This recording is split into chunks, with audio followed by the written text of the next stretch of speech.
서울대학교가 조국 전 법무부 장관의 교수직 파면을 의결했습니다. 조 전 장관이 자녀 비리 의혹과 관련해 1심에서 실형을 선고받자 교수직을 박탈하는 가장 높은 수준의 징계를 내린 겁니다. 조 전 장관 측은 성급하고 과도한 조치라며 불복 절차를 밟겠다고 밝혔습니다. 김다연 기자입니다. 지난 2019년 12월 조국 전 법무부 장관이 재판에 넘겨진 지 3년 5개월 만에 서울대 교원징계위원회의 결정이 나왔습니다. 징계위원회는 2001년부터 교수로 재직해온 조 전 장관에 대해 파면을 의결했습니다. 가장 높은 수준의 징계입니다. 앞서 조 전 장관은 기소 이듬해인 2020년 1월 법학전문대학원 교수직에서 직위 해제됐습니다. 또 딸 조민 씨의 부산대 의학전문대학원 장학금 수수와 사모펀드 관련 증거 위조 교사, 그리고 PC와 하드디스크에 대한 증거 은닉 교사로 징계위원회에도 회부됐습니다. 그러나 서울대는 1심 판결이 나올 때까지 징계를 보류해왔습니다. 교원 징계 규정에 교원으로서 품위를 손상하는 행위에 대해서는 징계를 의결할 수 있도록 돼 있지만 검찰 공소 사실만으로는 혐의 입증에 한계가 있다는 이유에서였습니다. 그러다 지난 2월 조 전 장관이 1심에서 실형을 선고받았고 특히 애초 징계위 회부 사유 가운데 청탁금지법 위반 혐의가 유죄로 인정된 만큼 서울대도 징계 논의에 속도를 낸 것으로 보입니다. 조 전 장관 측은 즉각 반발했습니다. 서울대가 징계 회부 사유 2가지엔 무죄가 선고된 걸 고려하지 않으면서 성급하고 과도한 조치를 내렸다고 주장했습니다. 조 전 장관의 변호인단은 조민 씨에게 장학금을 줬다가 1심에서 유죄 판결을 받았지만 징계위 처분은 보류된 부산대 노환중 교수의 예를 들기도 했습니다. 이어 서울대 역시 헌법이 보장한 무죄 추정의 원칙을 존중해야 한다며 파면 결정에 불복해 교원 소청심사위원회에 소청심사를 청구하겠다고 덧붙였습니다. 자녀 입시 비리와 관련한 1심 판결에 불복해 항소한 조 전 장관. 교수직을 놓고도 명예를 회복하겠다며 긴 싸움을 예고하고 있어 징계 결과를 둘러싼 진통은 한동안 이어질 것으로 보입니다. YTN 김다현입니다. 윤석열 대통령이 싱하이밍 주한 중국 대사의 최근 공개 발언이 외교적으로 부적절했다고 언급한 것으로 알려졌습니다. 대통령실 관계자는 윤 대통령이 어제 비공개 국무회의에서 한중 관계와 관련해 상호 존중과 우호 증진, 공동이익에 추구하는 대원칙이 있었다고 말했다고 전했습니다. 이어 싱하이밍 주한 중국 대사의 부적절한 발언으로 국민이 불쾌해한다며 상호 존중, 우호 증진의 의지가 있는 건지 의심스럽다는 취지로 발언했다고 설명했습니다.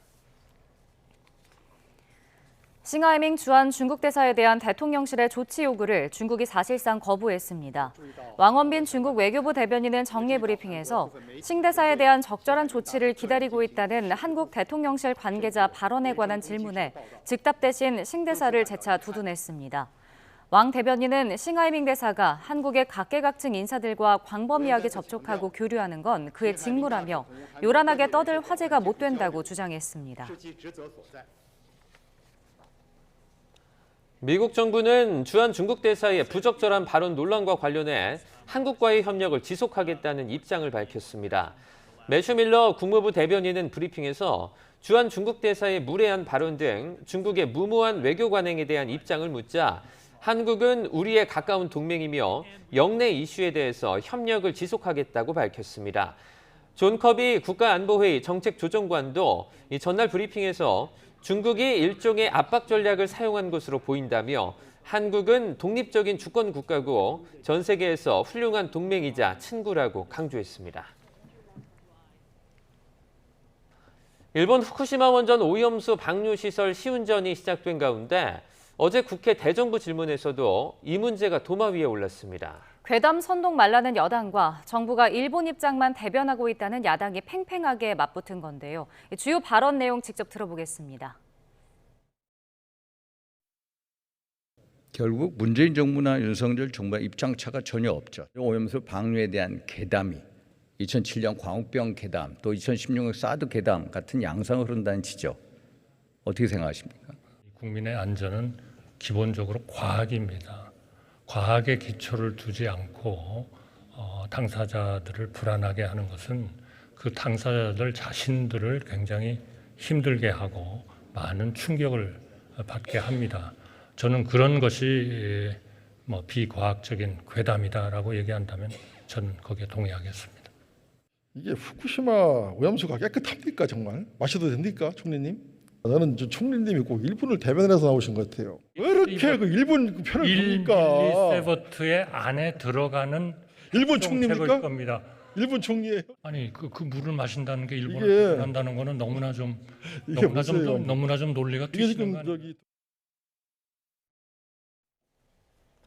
미국의 인플레이션이 2년여 만에 최저 수준으로 떨어졌습니다. 금리 결정을 앞두고 기준금리 동결에 힘이 실리고 있습니다. 김선희 기자입니다. 미국의 인플레이션이 꾸준히 둔화하고 있다는 물가 지표가 나왔습니다. 미국 노동부는 5월 소비자 물가 지수가 지난해 같은 달보다 4.0% 올랐다고 밝혔습니다. 지난 4월 4.9%보다 낮은 수치로 2년여 만에 가장 적은 인상폭입니다. 연간 소비자 물가 지수 상승률은 지난해 6월 9% 돌파 이후 11개월 연속 둔화세를 이어갔습니다. 식료품 물가는 러시아의 우크라이나 침공 이전 수준으로 떨어졌다고 로이터 통신은 전했습니다. 조 바이든 대통령은 성명을 내고 자신의 계획이 효과를 내고 있는 거라며 최고의 날이 오고 있다고 말했습니다. Finally, today's CPI report showed continued progress in our fight against inflation. Annual inflation is now the lowest in more than 2 years. 하지만 자세히 들여다보면 아직도 안심할 수준이 아니라는 게 전문가들의 지적입니다. 변동성이 큰 에너지와 식료품을 제외한 근원 물가는 전년 대비 5.3%, 전달보다 0.4% 상승해 여전히 높은 것으로 나타났습니다. 미국 핵심 물가 지표가 2년 만에 최저치로 나타나면서 금리 동결 가능성도 높아졌습니다. 그러나 물가 상승률이 여전히 높고 연준 정책 목표인 2%와도 거리가 멀어 추가 금리 인상이 필요하다는 의견도 만만치 않습니다. If the Fed follows their normal data, like what's inflation today, where they want it to be, they probably should raise rates. 내일 기준금리 결정을 앞두고 연준의 고민은 더 깊어질 전망입니다. YTN 김선희입니다. 지난달 25일 기준금리를 3회 연속 동결한 한국은행 금융통화위원회에서 금통위원들은 더디게 떨어지는 물가와 가계부채 증가세를 우려하고 기준금리 인상 가능성도 언급한 것으로 나타났습니다. 한은이 어제 공개한 금통위 의사록을 보면 당시 한 위원은 소비자 물가 상승률이 정점을 지나 둔화 국면에 접어들었다 해도 아직 안심할 단계는 아니라고 밝혔습니다. 이어 현재의 금리 인상 기조가 누적된 금융 불균형과 인플레이션에 대응하려고 시작된 점을 고려하면 아직 경계를 거두기엔 이른 시점이라고 진단했습니다. 국가기밀 반출 혐의로 기소가 된 도널드 트럼프 전 미국 대통령이 미국 전현직 대통령으로는 처음으로 연방법원에 출석했습니다. 트럼프 전 대통령은 마이애미에 있는 자신의 골프장인 트럼프 내셔널 도럴 골프클럽을 출발해서 마이애미 연방법원으로 이동을 했으며 차량을 타고 법원 지하주차장으로 바로 들어갔습니다. 트럼프 전 대통령은 법원으로 이동을 하면서 자신의 소셜미디어에 미국 역사상 가장 슬픈 날이라며 마녀 사냥이라고 썼습니다. 트럼프 전 대통령은 법원의 기소인부 절차에서 자신의 변호사를 통해 혐의를 모두 부인했습니다. 앞서 미국 연방검찰은 트럼프 전 대통령이 백악관의 국가기밀 문건을 퇴임 후 자택으로 불법 반출한 것과 관련해서 37개 혐의를 적용해 기소했습니다.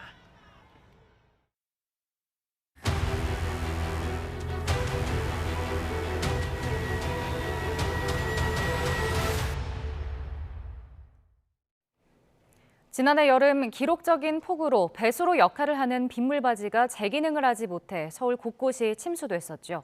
다가올 장마철에 대비하기 위해 시민들이 직접 빗물바지 청소에 나섰습니다. 임혜진 기자가 현장에 다녀왔습니다.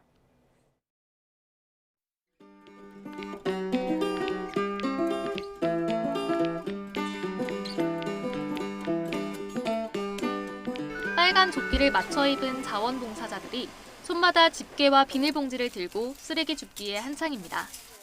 빗물이 도로 아래로 빠지도록 하는 빗물바지를 깨끗이 하기 위해서입니다. 이렇게 빗물바지를 열어보면 담배꽁초와 각종 쓰레기를 발견할 수 있는데요. 반복적으로 쌓이면 도로 침수가 발생할 수 있습니다.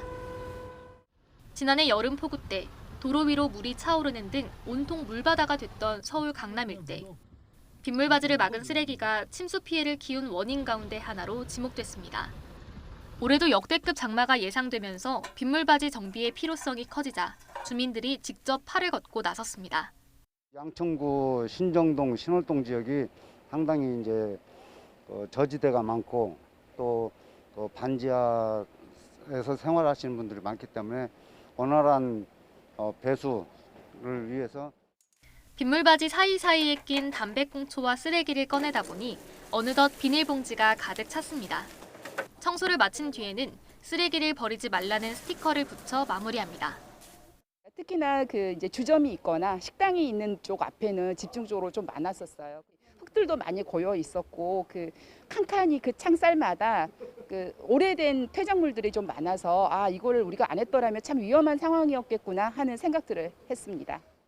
서울시 자원봉사센터는 오는 8월까지 서울 전역에서 빗물바지 청소 점검 캠페인을 벌여 정화 활동을 이어갈 계획입니다.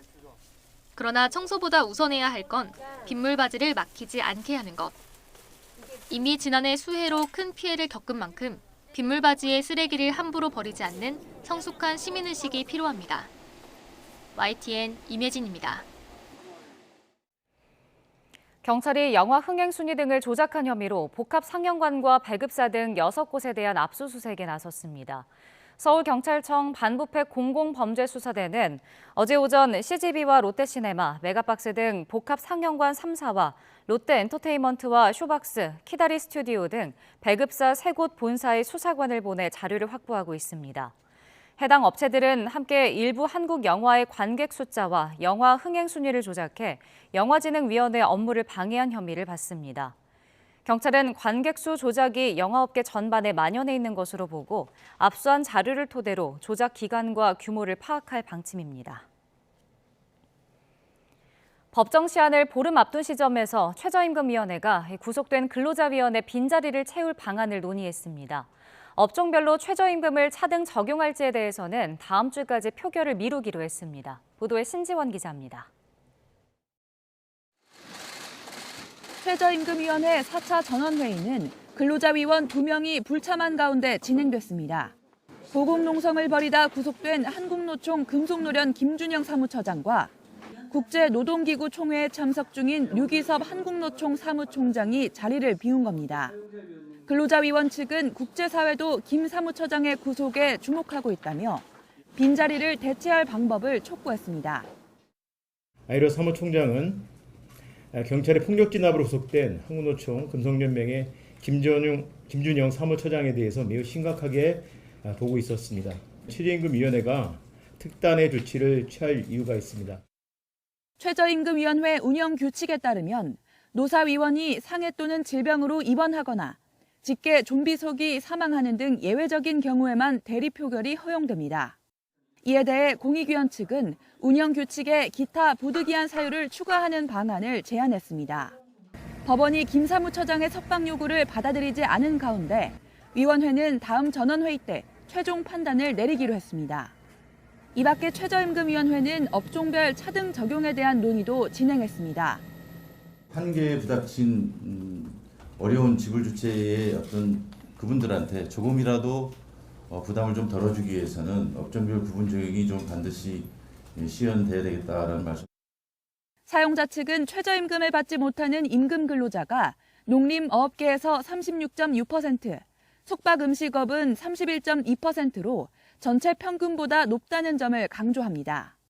임금 지불 능력이 부족한 업종에는 최저임금을 낮게 설정해야 한다는 겁니다. 노동계는 최저임금의 본래 취지에 어긋난다며 반대하고 있습니다. 근거도 합리성도 없는 업종별 구분 적용이 된다면 그 업종은 또 다른 낙인 효과와 함께 구인난은 심각해질 수밖에 없습니다. 최저임금위원회는 근로자위원인 류기섭 한국노총 사무총장이 복귀한 뒤 표결을 진행하기로 했습니다. 법정 시한이 보름 앞으로 다가온 가운데 업종별 차등 적용 여부는 국제노동기구 총회가 끝난 뒤 다음 주 결정될 전망입니다. YTN 신지원입니다. 심각한 저출생 상황을 극복하기 위해 공기업과 민간기업을 불문하고 다자녀 직원들을 대상으로 하는 인사우대 정책이 많아지고 있습니다. 그런데 인천관광공사에서 셋째를 낳으면 조건 없이 특별 승진시키겠다는 파격적인 정책을 내놔 주목을 받고 있습니다. 보도에 강성욱 기자입니다. 글로벌 관광 허브를 꿈꾸는 인천시에서 볼거리와 즐길거리 발굴에 열심인 인천관광공사. 이번엔 관광 정책이 아닌 파격적인 인사 정책으로 종일 술렁이었습니다.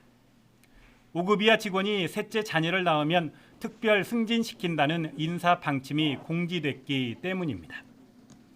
둘째 자녀를 출산하면 성과급 점수에 반영되는 인사 마일리지 가점을 주기로 했습니다. 앞으로 인천관광공사에서 과장급인 5급 직원이 셋째 자녀를 낳으면 곧바로 팀장급이 되는 것입니다. 이 제도가 우리나라의 저출산 문제를 해결하는 데 초석이 되었으면 합니다. 앞으로 우리 관광공사는 우리 직원들의 임신과 출산, 일과 가정이 양립할 수 있도록 각종 제도를 정비해 나가도록 하겠습니다. 특별 승진은 승진 연한이나 고과와 관계없이 인사위원회 의결을 거쳐 승진시키는 제도로 징계 등 특별한 사유가 없으면 승진할 수 있습니다. 인천관광공사는 이 같은 내용을 담아 내부 인사 규정을 개정하고 1년의 유예 기간을 거쳐 내년부터 시행할 예정입니다.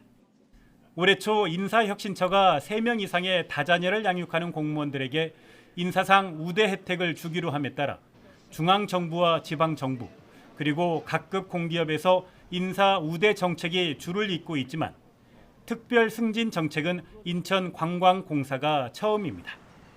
직원이 130여 명에 달하고 여성 직원이 60%를 차지하는 인천관광공사에서 다자녀 직원 특별 승진 방침을 두고 기혼과 미혼, 남녀에 따라 미묘하게 입장이 엇갈리고 있습니다.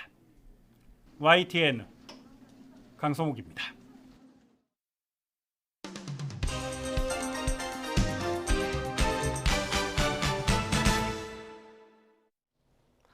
(6월 14일) 수요일입니다. 오늘 아침 신문은 어떤 소식을 다뤘는지 짚어보겠습니다. 이현웅 아나운서가 주요 내용 정리해왔습니다. 어서 오세요. 안녕하십니까. 네, 첫 번째 기사 보겠습니다. 동아일보고요. 필수적인 의료 분야가 위기다 이런 이야기가 계속 나오고 있는데요. 간호사들까지 이제 해외로 떠나고 있다고요. 그렇습니다. 동아일보가 미국 간호사 국가시험원의 자료를 입수해서 분석해본 결과 작년에 미국 간호사 면허시험에 응시한 한국인 수가 1,816명에 달했습니다. 정확한 수치 확인이 어려운 2020년과 2021년을 제외하고서도 2019년 834명의 2배를 넘어선 건데요. 게다가 올 1월부터 3월까지 3개월 동안의 응시자 수가 1,758명으로 벌써 작년 한 해 응시자 수와 거의 비슷한 수준입니다. 이 통계는 첫 응시자만 집계를 하기 때문에 2차례 이상 시험에 응시한 사람까지 합치면 보이는 숫자보다 훨씬 더 응시자가 많을 걸로 추정되고 있습니다. 네, 그러면 간호사들이 이제 해외로 이렇게 나가려는 이유는 뭡니까? 네, 국내에서는 업무가 과다한 데 반면에서 처우가 상대적으로 열악하기 때문입니다. 실제로 해외에 나가서 일하는 간호사들의 이야기를 들어보면 한국에서 간호사 1명당 환자를 20명씩 담당할 때도 있었는데 호주에서 일하는 지금은 4명 정도씩만 돌본다고 했고요. 네. 또 한국에서는 3교대인데도 연장 근로가 당연하게 여겨지는 반면 미국에서 일하는 지금은 일할 때 노동 강도가 절반에 불과하다는 이야기도 있었습니다. 그런데도 평균 연봉을 따져봤을 때는 미국에서 일하는 게 2배에서 4배 정도 더 받을 수 있기 때문에 간호사 해외 유출 속도가 더 빨라지는 걸로 보입니다. 여기에다가 더해서 태움 등 병원 내 엄격한 조직 문화도 하나의 이유로 꼽히고 있습니다. 대형 병원들은 신규 채용을 열어서 부족한 간호사를 채운다고 하지만 중소병원에서는 갈수록 간호 인력 구하기가 어려워진다고 하는데요. 정년 퇴직한 60대 간호사를 다시 채용하는 경우도 많다는 게 현장의 목소리입니다. 전문가들은 이러한 악순환을 막기 위해서 간호사 1명당 환자 수를 줄이는 등 처우 개선이 시급하다고 조언하고 있습니다. 네, 노동 강도가 조금 차이가 많이 나는 것 같고 이 필수 의료 분규에 대한 우려가 더 커질 만한 좀 기사 같습니다. 작거나 지방에 있는 병원에서부터 문제가 발생할 것 같은데 적절한 대책이 있으면 좋을 것 같습니다. 다음 기사 보겠습니다. 네, 이번엔 서울신문 내용인데요. 사진을 보면 이제 매장 안에서 소금 품절을 알리는 내용의 기사가 있죠. 네, 후쿠시마 오염수 방류 시점이 다가오면서 최근 일부 소비자들을 중심으로 소금이나 멸치, 김 같은 장기간 보관이 가능한 식품의 사재기 현상이 나타나고 있습니다. 국내 최대 천일염 생산 지역인 전남 신안군 수협은 밀려드는 주문을 감당하지 못해서 지난 12일 주문 접수를 중단했습니다. 작년 6월 판매량은 20kg짜리로 총 81포였는데요.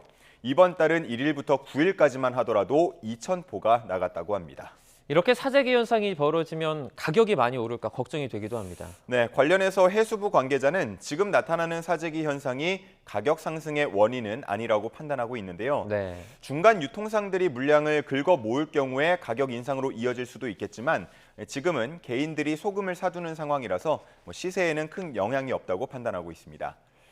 한편 시민들의 불안감은 수산시장에서도 엿볼 수 있다고 하는데요. 여름철 비수기이기도 하지만 수산물에 대한 불안이 확산하면서 손님들 발길이 끊기고 있다는 상인의 이야기가 실려 있었습니다. 네, 이 과학적인 검증도 좀 중요하고요. 또 이런 국민들의 불안한 정서를 잘 살피는 것도 중요할 것 같습니다. 다음 기사입니다. 조선일보인데요. 제목을 보면 바닷물 온도가 사상 최고다. 이 괴물 태풍 키운다. 이런 내용이 있는데요. 이거 어떤 내용이죠? 네, 올해 아프리카를 강타한 사이클론 프레디와 또 미얀마를 휩쓴 모카, 괌을 덮친 태풍 마와르의 공통점은 짧은 시간에 덩치가 급속도로 커졌고 생존 기간도 길었다는 점인데요. 그 원인으로는 해수 온도 상승이 지목되고 있습니다. 바닷물 온도가 올라가면 태풍의 연료 역할을 하는 수증기량이 더 많아지기 때문이라는 건데 해수온도 상승은 공통적인 현상이기 때문에 우리나라에도 강력한 태풍이 닥칠 수 있다는 우려가 나오고 있습니다. 네. 지난해 같은 경우엔 태풍 흰남노 때문에 우리나라도 정말 큰 피해를 겪었습니다. 올해는 부디 아무 일이 없었으면 좀 좋겠습니다. 한편 온난화 때문에 먹거리 지도도 변화를 하고 있다고요. 그렇습니다. 남해안에서 잡히던 방어와 참치가 동해안으로 올라와서 잡히고 또 동해 명물 살 오징어의 서해 어획량이 늘고 있다는 게 대표적이라고 볼 수 있겠는데요. 네. 수온이 오르면서 양식업계는 어패류의 폐사 사태를 걱정하고 있는 분위기입니다. 그리고 농업도 영향을 받고 있는데요. 지금과 같이 꾸준히 기온이 오른다면 고랭지 여름 배추가 사라질지도 모른다고 합니다. 그리고 사과 주산지가 대구에서 강원도로 옮겨온 점, 그리고 그 자리에는 파파야나 애플망고 같은 아열대 작물이 재배된다는 점도 이를 증명하고 있습니다. 네, 마지막 기사 경향신문입니다. 말 많은 세계에서 가장 긴 강, 이 탐험대가 직접 길이를 재러 간다라는 내용인데요. 직접 길이를 재러 간다는 말입니까? 예, 그렇습니다. 시작하기 앞서서 잠깐 퀴즈를 드려보면 네. 세계에서 가장 높은 산 어디입니까? 네. 틀리면 안 되는데 에베레스트겠죠? 예, 그렇습니다. 그리고 세계에서 가장 넓은 바다는 어딜까요? 태평양이죠. 맞습니다. 이런 명제에 대해서는 아마 대부분 큰 이견이 없을 텐데 세계에서 가장 긴 강은 어디일까 하는 질문에는 답이 보통 두 개로 갈립니다. 네. 기네스북에는 나일강이라고 등재가 돼 있지만 브라질학계는 아마존강이라고 말하고 있는데요. 가끔은 이런 경쟁이 아프리카와 남미의 자존심 대결로 비화하기도 합니다. 그래서 이 질문에 대한 답을 구하기 위해서 다국적 연구원과 탐험가로 꾸려진 탐험대가 긴 여정을 준비하고 있다는 내용의 기사였습니다. 네, 다시 말씀드리지만 이 두 강의 길이를 그러니까 직접 이렇게 가면서 잰다는 말이죠. 그렇습니다. 먼저 내년 봄인데요. 아마존 강의 길이를 먼저 측정을 합니다. 7개월 동안의 여정을 준비하고 있고요. 그리고 이어서 나일강 길이를 재러 간다는 계획입니다. 네. 이 기사에서는 이 탐험대가 정확한 강의 길이를 잴 수 있을지에 대해서는 좀 미지수다라고 보고 있었는데요. 강의 모습이 홍수나 댐 등에 의해서 수시로 변할 수도 있고 또 강의 시작과 끝을 규정하기 어렵다는 면 때문입니다. 이런 가운데 워싱턴 포스트는 마약 밀매 조직이 아마존강을 주요 루트로 사용하고 있고 해적이 자주 출몰해서 탐험가가 목숨을 잃는 일들이 있다면서 이 측정이 제대로 이루어지지 않을 가능성이 있다고도 함께 전했습니다. 네. 이제 탐험대가 길이를 좀 측정해 와도 그것이 공식적으로 인정될까? 이것도 좀 궁금하고요. 위험하지 않게 위성으로 좀 재면 어떨까? 이런 생각도 좀 해봤습니다. 오늘 굿모닝 브리핑은 여기까지 듣겠습니다. 이현웅 아나운서였습니다. 고맙습니다. 감사합니다.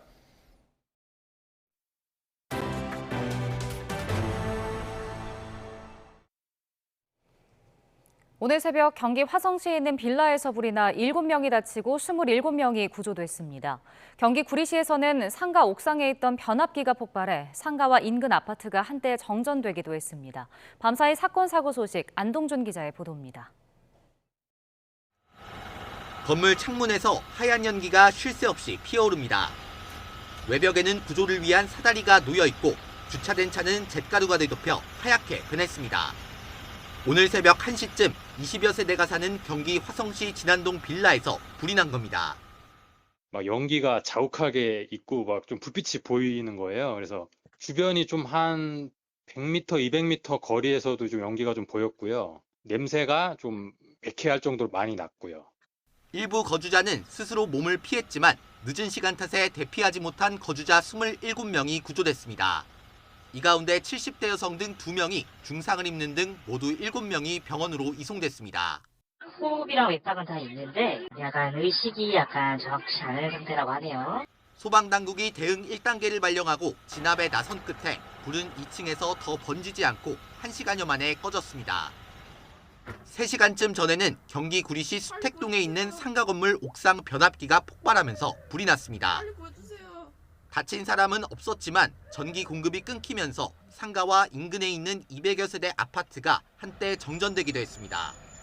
한국전력은 변압기 장치 내부에서 전류를 변화시키는 기계가 고장나 불이 난 것이라고 설명했습니다. YTN 안동준입니다.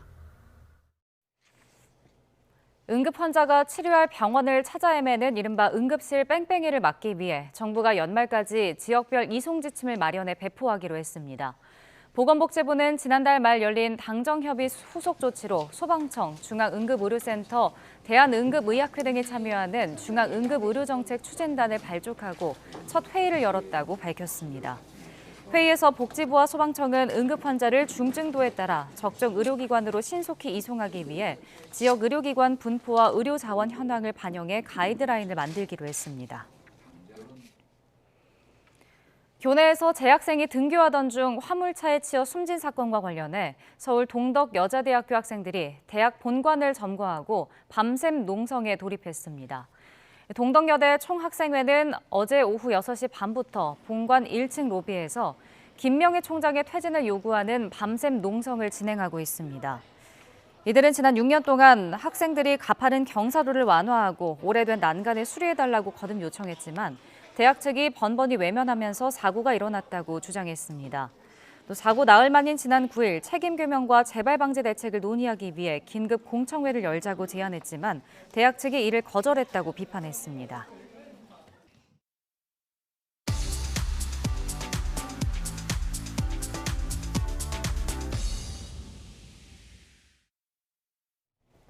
경제 소식을 빠르고 친절하게 전해드립니다. 오늘 굿모닝 경제는 석병훈 이화여자대학교 경제학과 교수와 함께하겠습니다. 어서 오세요. 어서 오세요. 네, 관심이 쏠렸던 지난달 미국의 소비자 물가 상승률이 발표가 됐습니다. 4년 전보다 4% 오른 것으로 지금 집계가 됐는데요.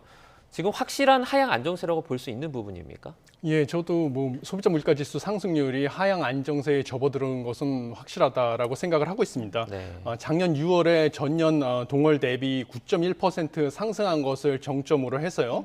11개월 연속 소비자 물가지수 상승률이 하락하는 추세를 보이고 있습니다. 네. 그래서 전월 대비 상승률 역시 하락하는 추세를 보여가지고요. 이번에 전월 대비 상승률이 0.1% 상승으로 4월 달에 0.4% 상승한 것보다도 줄어들었거든요. 네. 그런데 가장 큰 이유는 에너지 가격이 한 달 전보다 3.6%나 하락한 점, 그다음에 작년에 물가가 워낙 높은 폭으로 상승을 해가지고 러시아나 우크라이나 전쟁의 여파로 그거에 대한 그 기저 효과, 작년에 많이 상승을 했기 때문에 작년 동월 대비 상승률은 상대적으로 낮게 보이는 효과죠. 네. 그것이 주 원인인 것으로 보입니다. 네. 근데 이제 아직 근원 물가가 올랐다는 게 좀 문제인 것 같은데 중앙은행에서도 각국에서 이제 근원 물가가 떨어지지 않는 것에 대해서 좀 걱정을 하고 있는 것 같아요.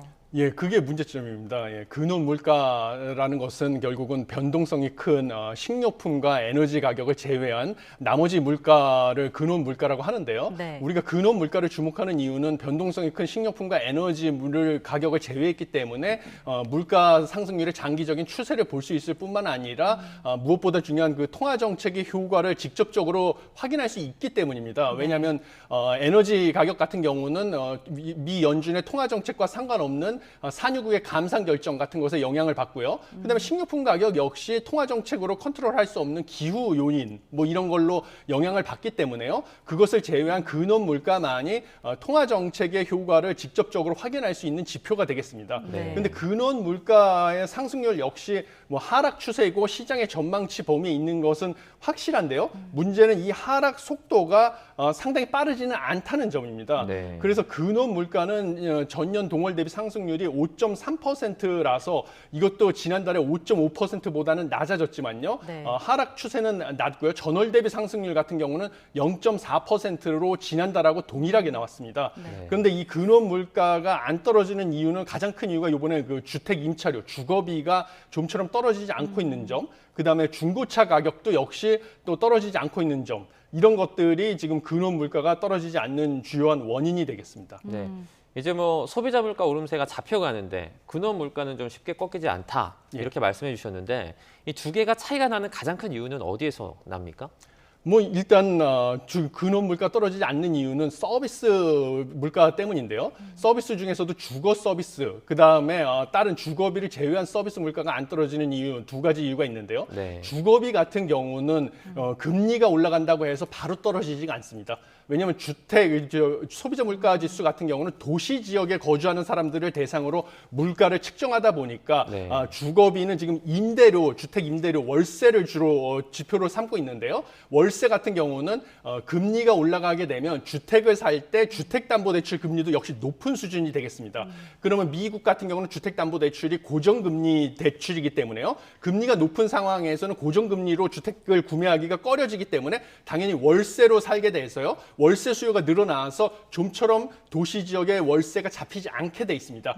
그런데 이 도시 지역의 월세를 감당할 수 없으면 도시 지역에서 도시 외곽 지역으로 이동을 하게 되면 그때 가서야 도시 지역의 월세가 잡히게 되기 때문에 도시 지역의 월세가 떨어지려면 시차가 상당히 오래 기간 걸리기 때문에 주거비가 안 잡히는 것이고요. 그다음에 뭐 중요한 것은 나머지 기타 서비스 물가 같은 경우는 서비스 산업에서의 중요한 비용인 인건비가 잡혀야 되는데요. 시간당 평균 임금 상승률도 아직까지는 상당히 높은 수준이라서요.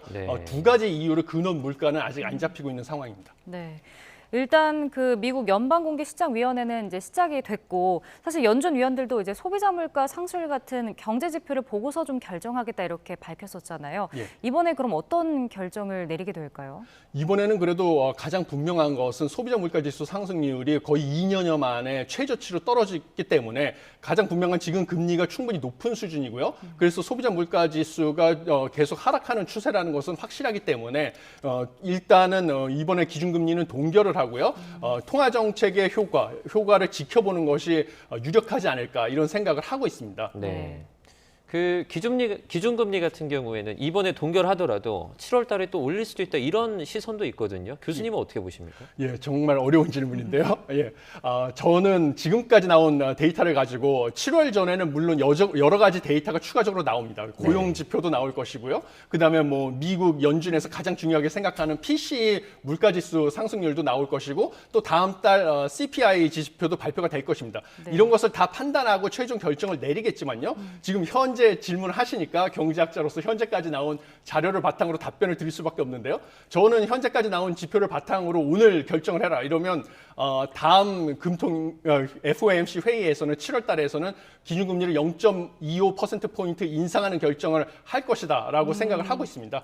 그 이유는 미 연준의 정책 목표는 두 가지가 있는데요. 물가 안정과 완전 고용이 되겠습니다. 완전 고용의 지표는 실업률 4%인데요. 지금 미국의 실업률은 3.7%로 완전 고용의 정책 목표는 달성한 상태지만 물가 안정의 목표가 되는 PCE 물가지수 상승률 2%, 이번에 소비자 물가지수 상승률이 4%를 찍었기 때문에 PCE 물가지수 상승률은 그거보다 원래 약 약간 낮게 나옵니다. 그러니까 3% 후반대가 나올 것으로 예측이 되는데요. 올해 이번 달 말에 발표가 될 예정인데 3% 후반대라 하더라도 역시 2% 목표치보다 2배 가까이 되는 높은 수준이기 때문에 네. 물가가 떨어지는 속도가 예상보다 낮게 나와서 그것 때문에 기준금리를 좀 더 높일 것이다. 이렇게 생각을 하고 있습니다. 네.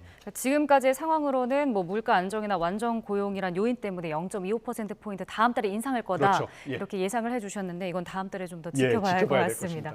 예. 네, 그러니까 이번에 미국이 이제 기준금리를 동결할 거다라는 전망이 커지면서 오늘 뉴욕 증시는 상승 마감을 했네요. 예, 그렇습니다. 기준금리가 동결할 것이라는 것이 확실시되면서요. 특히 3대 지수는 상승했는데 무엇보다도 금리 결정에 가장 민감하게 반응하는 기술주 위주로 상승폭이 컸습니다. 기술주 중에서도 뭐 전기차, 테슬라를 위주로 한 전기차 종목들의 상승폭도 컸고요. 그다음에 엔비디아를 위주로 한 반도체주들의 상승폭도 컸습니다. 그래서 엔비디아 같은 경우는 시가총액이 다시 1조 달러를 돌파를 하는 반도체주에서 시총이 1조 달러를 돌파하게 되었습니다. 네. 네, 다음 소식으로 넘어가겠습니다. 지옥철로 불리는 지하철이 있습니다. 이제 바로 뭐 다들 아시겠지만 김포도시철도인데요. 정부가 대책을 계속 내놓으면서 혼잡도가 조금 떨어진 것으로 나타나긴 했는데 아직은 좀 많이 부족한 것으로 나타나고 있어요. 예. 좀 근본적인 해결책은 없습니까? 예, 정말 어려운 문제가 되겠습니다. 지금 뭐 정부에서 대책을 내놔가지고 대책 뭐 셔틀버스라고 해서 70번 버스 시내버스를 배치를 하고요. 네. 그다음에 뭐 가장 중요한 것이 그 버스 전용 차선을 서울하고 김포 간에 만드는 바람에 그 시내버스의 운행 시간이 뭐 단축되는 효과를 얻었습니다. 그래서 그 버스 전용 차선을 만드는 이유로 그 시내버스 이용자, 70번 버스 이용자들이 80% 이상 증가를 하는 효과를 얻고, 그리고 그 대책 시행 후 김포 골드라인 출퇴근 시간대의 혼잡도가 208%에서 193%로 개선되는 효과를 얻었습니다. 네. 이것은 뭐냐면 여전히 그 김포 골드라인 한 칸당 최대 수용 가능한 승객 수의 과거에는 2배 이상이 탑승을 했었는데요. 출퇴근 시간대에 이제는 1.9배 정도 탑승을 한다는 것이죠. 네. 그런데 사실은 뭐 정상적으로 봤을 때는 1.5배 정도까지가 탑승을 하는 게 수용 가능하다라고 보는 건데 네. 1.5배 기준보다는 여전히 1.9배도 많이 감당하기 어려운 수준인 것은 분명합니다. 네. 그래서 근본적인 해결책은 5호선을 연장하는 것인데요. 그때까지는 아직도 넘어야 할 산이 많습니다. 뭐 예산 재원을 어디서 가져와야 되느냐, 그다음에 과연 타당한지 타당성 검토도 해야 되고요. 공사 기간도 오래 걸리기 때문에 뭐 그 전에 하는 대책이라고 하는 것은 뭐 김포 골드라인의 배차 간격을 줄이기 위해서 증차를 한다든지 아니면 뭐 셔틀버스를 또 증편을 한다든지 이런 대책이 뭐 필요하다 이렇게 보고 있습니다. 네. 시민들이 좀 직접 체감할 수 있는 그런 대책이 보완이 돼야 할 것 같습니다. 예. 자, 최근에 강원 경찰청이 불법 사금융 범죄 조직을 무더기로 검거했는데요. 지금 법정이자가 20%잖아요. 근데 250배에 달하는 정말 살인적인 수치죠. 5,000% 이상의 고금리를 받아왔더라고요. 이런 불법 대출을 좀 피할 수 있는 방법이 있을까요? 예, 정말 안타까운 소식입니다. 특히 이번에 그 고리대금업자는 인터넷을 통해서 뭐 25만 원, 50만 원 같은 소액의 대출을 원하는 서민들을 모집을 한 다음에 인터넷 광고를 통해서 네. 그런 다음에 이 살인적인 금리를 요구를 했습니다. 그래서 제때 돈을 못 갚은 경우 일부 피해자 같은 경우는 25만 원 고작 빌렸는데 3개월 만에 1억 5천만 원에 달하는 돈을 갖다가 이제 갈취를 당하는 이런 안타까운 소식도 있었고요. 일부 네. 피해자는 유산뿐만 아니라 극단적인 선택을 시도하는 경우도 있었습니다. 그런데 이러한 그 불법 대출을 피하는 방법은 무엇보다도 가능하면 물론 어렵지만요. 등록대부 업체에게 대출을 받는 것이 무엇보다 중요합니다. 등록대부 업체는 법에 등록이 되어 있기 때문에요. 불법 채권 추심행위, 이렇게 뭐 협박이라든지 폭행이라든지 이런 불법 채권 추심행위를 하지 않습니다. 네. 그래서 등록대부 업체 같은 경우는 금융감독원 홈페이지를 통해서 통합조회 서비스를 이용해서 과연 등록대부 업체인지를 확인하실 수가 있고요. 만약에 불법 사금융 업체를 통해서 피해를 보시게 되면 조기에 뭐 금융감독원 불법 사금융 신고센터를 통해서 신고를 해서 도움을 받으시든지 네. 대한법률구조공단 경찰을 통해서 조기에 도움을 받으셔야만 이런 피해를 막을 방법이 되겠습니다. 네. 이제 뭐 말씀하신 것처럼 등록대부 업체 반드시 확인을 좀 하시면 좋을 것 같고, 최근에 법정이자 계속 낮추면서 오히려 이게 좀 풍선효과 불러왔다 이런 얘기도 있거든요. 예, 맞습니다. 좀 경제학자로서 그런 지적에 저도 동의를 합니다. 네. 왜냐하면 지금 법정 최고 이율이라는 것을 법에 명시돼 있는데요. 이것이 2021년 7월 달에 24%에서 20%로 인하를 했습니다. 네. 그런데 2021년 8월부터 기준금리는 0.5%에서 인상을 시작을 해가지고요. 지금 3.5%까지 3%포인트 인상을 했습니다. 네. 그러니까 이게 거꾸로 간 것이죠.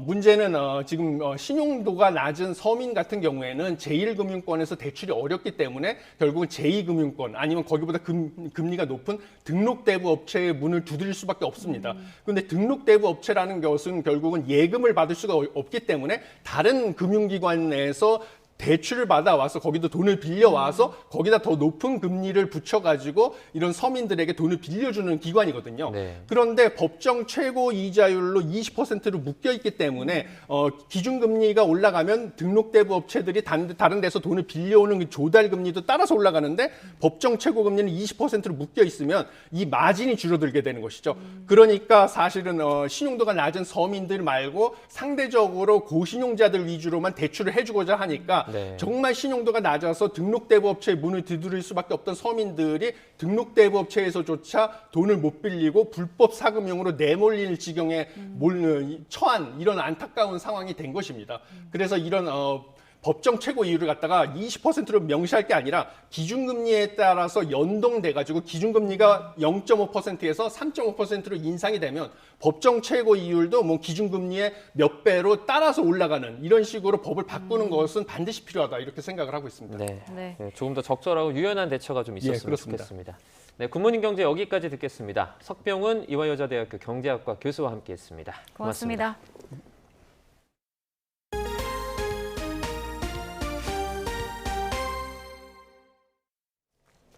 감사원의 전현희 국민권익위원장에 대한 감사 결과를 심의한 주심 감사위원이 보고서 공개 과정에 문제를 제기하고 나섰습니다. 헌법기관에서 있을 수는 없는 일이 벌어졌다는 표현까지 쓰며 감사원을 공개 비판했습니다. 보도에 이승배 기자입니다.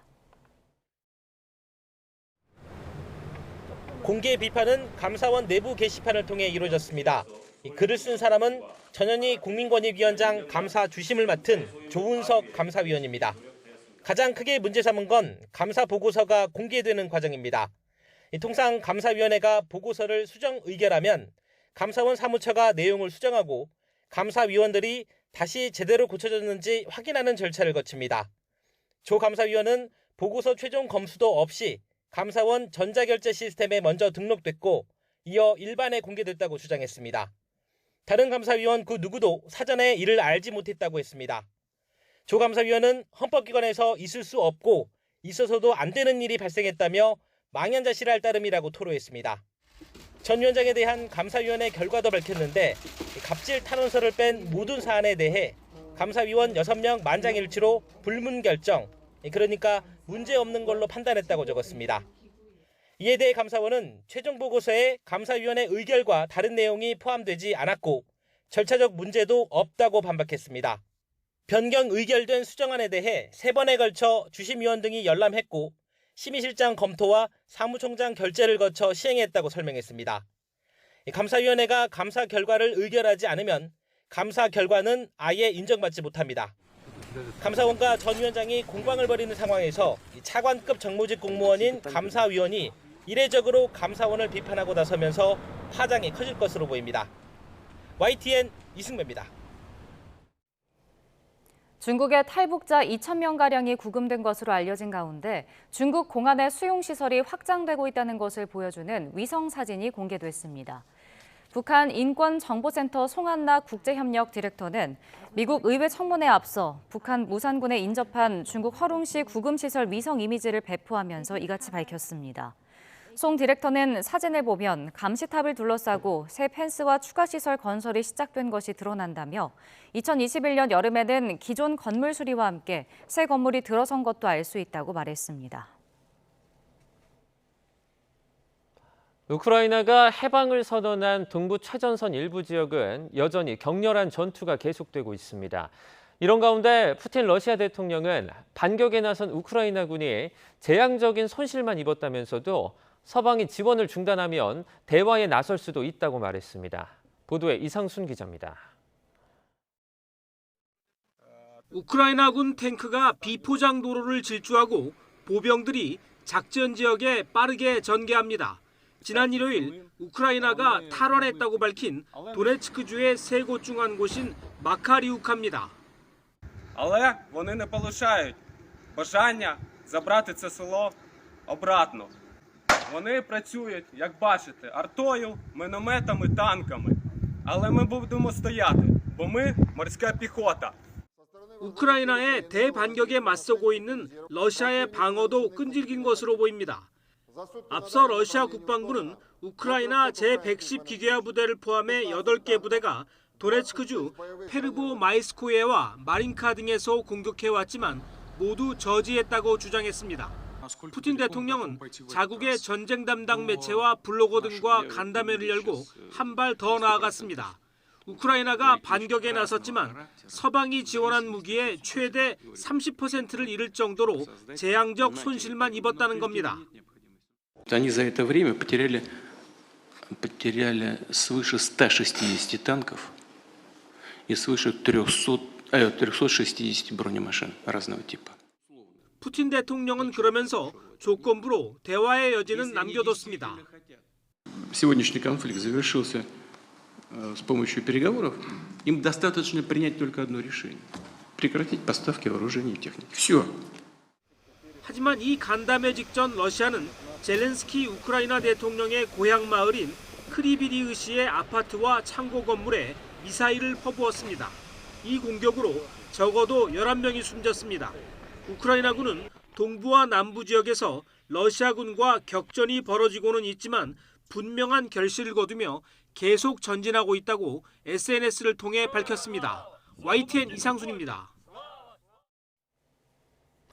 영국 잉글랜드 노팅엄 시내에서 현지 시간 13일 대학생 2명과 50대 남성을 살해한 뒤에 훔친 승합차로 보행자 3명을 들이받은 혐의로 31세 남성이 경찰에 붙잡혔습니다. 경찰은 용의자가 홀로 범행을 저질렀다고 보고 있지만 정확한 동기는 아직 밝혀지지 않았다고 AFP, AP통신 등이 전했습니다. 용의자는 이날 오전 4시쯤 노팅엄 대학교에 다니는 19세 남학생과 여학생을 흉기로 찔러 살해한 혐의를 받고 있습니다. 학생들이 살해당한 곳에서 약 3km 떨어진 장소에서 50대 남성 시신이 추가로 나왔는데 경찰은 이것도 용의자의 소행으로 보고 있습니다. 일본 정부가 방위 목적으로 우주 이용을 확대하는 내용을 담은 우주 안보 구상을 처음 발표했습니다. 특히 러시아와 중국의 위협을 부각하면서 반격 능력 강화를 위해 우주 공간을 적극 활용하겠다는 계획을 구체화했습니다. 도쿄에서 김세호 특파원의 보도입니다. 지난해 말 개정한 국가안전보장 전략에서 우주 사이버 능력을 강화하기로 한 일본. 이에 따라 우주개발전략본부 회의를 열고 자국 안보를 위해 우주 이용을 확대하는 내용의 우주안보 구상을 처음 결정했습니다. 安全保障のために宇宙システムの利用を抜本的に拡大するとともに、宇宙空間の安全かつ安定的な利用を確保していくこととしています。 우주안보 구상에서는 주변국이 위성 파괴 실험, 우주 시스템에 대한 사이버 공격 등 다양한 공격 수단을 배치하고 있다며 사실상 중국과 러시아의 위협을 부각시켰습니다. 특히 중국은 지난달 30일 유인 우주선을 발사해 자체 완성한 우주 정거장에 안착시키는 등 우주에서 미국의 최대 경쟁국으로 떠오르고 있습니다. 일본은 지금까지 자국이 우주 선진국이었지만 이제는 우주 공간의 개발에 필요한 대응을 해야 한다고 기술하며 경계심을 드러냈습니다. 또 러시아의 우크라이나 침공 때 미국과 유럽의 민간 위성이 군 작전에 활용됐다며 우주 이용은 군사적 우위에 직결된다고도 강조했습니다. 일본은 소형 위성을 이용해 적국의 미사일 기지를 파괴하는 반격 능력을 높이고 화상 분석 능력도 강화하기로 했습니다.